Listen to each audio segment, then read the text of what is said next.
Welcome back to Local Sports Break, and we've got our sports medicine segment with Dr. Wilson from Associates in Orthopedics and Sports Medicine. Doc, welcome back to the show.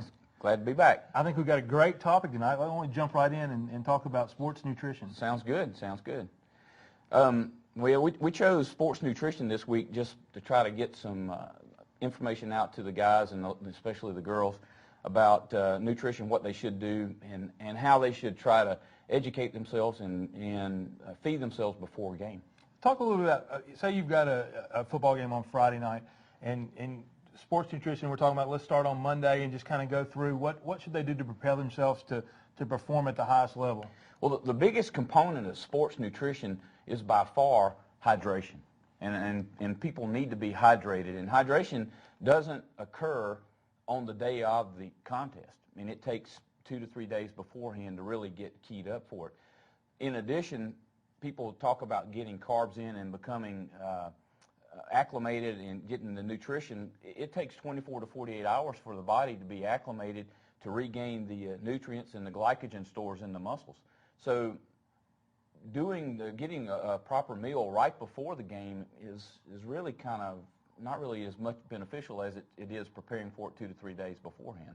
So the kids really need to pay attention to what they're eating, say, on Wednesday and Thursday. That's probably the more key days than necessarily on Friday? That's correct. In trying to restore the glycogen levels, high carbohydrate intake is probably good for them during those 2 days before the contest. Now, one of the things that you see advertised all the time on television, a lot of people talk about are these supplements, whether they're powders or bars or whatever. What are your feelings on those? Well, supplements in general, if you're talking about an enhancing supplement, I really don't like the supplements themselves. Now, nutritional supplements like an Ensure, that's a little different. But these other supplements, a lot of those are not FDA regulated. There's no watch horse that looks over those. And they actually can contain ingredients that are damaging to the kids. There's an article that showed over 1 million children in high school had used sports supplements, performance-enhancing supplements during 1 year. What's your advice to, say, a parent out there and their kids wanting to use some of these supplements? What's the best way for them to find out what's good and what's not good? And it's really hard, just again, because there's no watchdog that looks at them. We generally try to not recommend performance-enhancing supplements to the kids. Okay. Now, one of the other things that you hear, especially talking about early in the season when it's warm and people are subject to cramps, I've always heard the thing about eat a banana or eat a couple of bananas. What does that do for you? Is that a wives' tale? Is that true? Well, when we talk about one thing we didn't mention on games or supplementation or pregame meal is that the day of the game is also important. And the day of the game, you need to have a carbohydrate intake.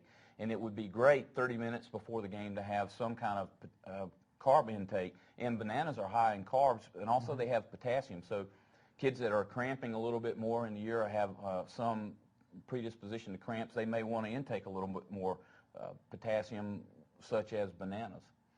One of the points we made when we were talking beforehand was talk about it at halftime. I thought that was a really interesting point of a long contest, whether it's a long soccer game or a football game, about the need maybe for them to have something at the halftime. If a contest is going to proceed for more than an hour or so, the kids will sometimes deplete their glycogen stores in the muscles, and they can become weaker. Their function is not as good. So if you're having a contest that lasts for an hour or more, it's probably wise to have some kind of carbohydrate intake, be it sports drinks such as Gatorade, Powerade, or the others that are out there.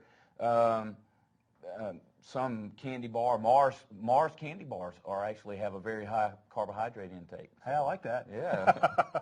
Now, talk a little bit about what the glycogen does. You've talked about that a couple of times, mentioned that a couple of times. Glycogen is a condensed form of glucose, so that you have rapid release of the energy, so the muscles can metabolize it and get very quick.